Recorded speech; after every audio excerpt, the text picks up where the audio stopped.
Et bonjour à tous, c'est Golden Luffy. On se retrouve aujourd'hui pas pour une vidéo en fait, c'est juste un petit extrait que je mettrai au début de la vidéo. Pour dire que la vidéo que vous avez été voir n'a pas été réalisée par mes soins, mais par mon cher collègue et cousin Dicuse. Ce qu'il fallait absolument que je sorte un épisode aujourd'hui, et avec le travail, je n'étais pas disponible, donc je lui ai proposé de faire un épisode, son tout premier épisode en solo. Donc soyez indulgents, hein, si j'ai pas encore vu la vidéo, je la découvrirai en même temps que vous lors du montage et lors de quand la vidéo sortira. Donc je sais pas s'il a eu des bugs, trucs comme ça, s'il était stressé, j'en sais rien, il m'a rien dit. Donc voilà, n'hésitez pas à être sympa avec lui. Dites-le dans les commentaires si vous revoulez des vidéos de lui en solo. Voilà, je vous laisse avec la vidéo. Bye tout le monde.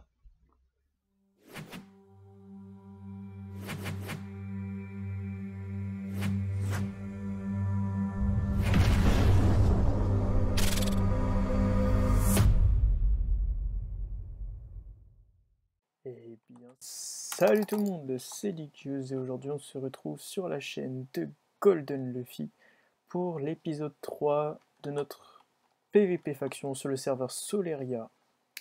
Donc dans cet épisode, nous allons voir tout ce que j'ai pu faire au niveau de la base. Comme vous l'aviez vu dans l'épisode précédent, Golden Luffy a utilisé un pack de textures différent au mien, donc si vous voulez le pack, n'hésitez pas à le dire en commentaire. Suite à l'épisode 2 et au pillage, j'ai rangé tous les coffres. Donc voilà à peu près comment c'est. Quand on regarde. Là c'est tout ce qui est minerai. Donc on a 3 coffres comme ça. On a beaucoup de potions aussi. Et voilà, donc on a fait toute cette salle des coffres ici. Donc il faut savoir que notre base. Elle est très très grande. Comme vous pouvez le voir, il y a actuellement 12 chunks de claim. Petit fail. Donc je suis désolé si vous entendez des bruits d'ordinateur derrière, c'est juste que mon ordinateur n'est pas très puissant pour Rec, et je fais comme je peux et de mon mieux, on va dire. Donc au niveau de la base, hop, je passe en F1. Voilà à quoi ressemble notre base. Donc ici, vous avez une petite machine à potions. Donc qui fonctionne là-haut, vous avez les bottles d'eau. Vous appuyez sur les boutons pour que, par exemple là, la verrue du Nether, donc la Nether Wart, tombe dans l'alambic qui est juste là. Et dans cet alambic, et bah, vous allez faire les potions en fonction d'où vous appuyez sur les boutons. Alors ici, quelque chose d'un peu compliqué, on a le spawner à squelette. Alors le spawner à squelette qui ne fonctionne pas pour l'instant, donc je sais pas, c'est peut-être dû à la lumière qu'il y a en dessous là, les petites bugs que vous voyez de lumière. Donc ce spawner à squelette, en fait, je l'ai acheté très très cher, donc comme vous pouvez le voir, j'ai 1 410 000 coins, la monnaie du serveur, et j'ai dû l'acheter à peu près 1 million. Pour ce qui est de la source, entre guillemets, la source de monnaie, je le fais exclusivement par les champs. C'est-à-dire que là, comme vous le voyez, j'ai des champs de carottes, de patates, de blé, de verrues, plus une ferme à liane. Alors, il faut savoir que la liane, c'est ce qui se vend le plus cher sur le serveur. Donc là, vous avez le premier étage de la base, parce que oui, il y a un deuxième étage. Donc déjà, tout ça, là, ça m'a pris énormément de temps. Ça a dû me prendre à peu près 12 heures, le temps de tout miner, de faire tous les chunks, de claim toute la zone, de remplacer parce qu'en dessous, il y a encore une couche d'obsidienne. Une couche d'obsidienne sur les côtés, il y a tout en fait. Et ça m'a pris énormément de temps à tout faire, trouver les matériaux, miner l'obsidienne aussi, comme vous pouvez le voir. Dans les blocs minés obsidienne, je suis à 1149 blocs d'obsidienne minés pour 9000 de posés. Donc des fois il y avait de l'obsidienne qu'on avait dans les pillages. Donc par exemple dans le pillage de l'épisode 2 on a ramassé beaucoup d'obsidienne. Donc elle a servi en partie aussi à faire le deuxième étage que je vais vous montrer tout de suite. Donc ici là vous avez la petite ferme à liane. Et voilà. Donc là c'est des champs qui sont un peu badass, on va pas se mentir. Ça m'a pris énormément de temps, encore une fois, c'était vachement long à faire. On a commencé le serveur qu'il y a 3 jours, donc c'est un petit peu compliqué. Comme vous pouvez le voir, en 3 jours, faire 2 étages comme ça, j'y ai passé énormément de temps. pour que Golden Luffy sorte ses vidéos au plus vite. Très clairement, c'était uniquement pour ça. Donc j'espère que cela lui plaira. Oh, j'ai reçu des clés de vote, parfait. Donc, voilà à peu près la base, comment elle peut être. Donc j'espère que la base vous plaira et n'hésitez pas à me donner des idées, des conseils pour améliorer cette base et peut-être la configurer, rajouter des choses, rajouter plein de choses qui pourraient nous être utiles pour le PvP faction. Hein. Une ferme à obsidienne aussi, ça pourrait être pas mal, mais je ne sais pas encore. Donc, voilà à peu près la base. Et le temps que ça m'a pris, comme je vous l'ai dit, c'était très très long. Et donc pour finir cet épisode qui sera ma foi un peu court, nous allons faire un pack opening. Donc là actuellement j'ai une clé de jour 5, comme vous pouvez le voir ça fait 5 jours que nous sommes sur le serveur. Et 8 clés en fer.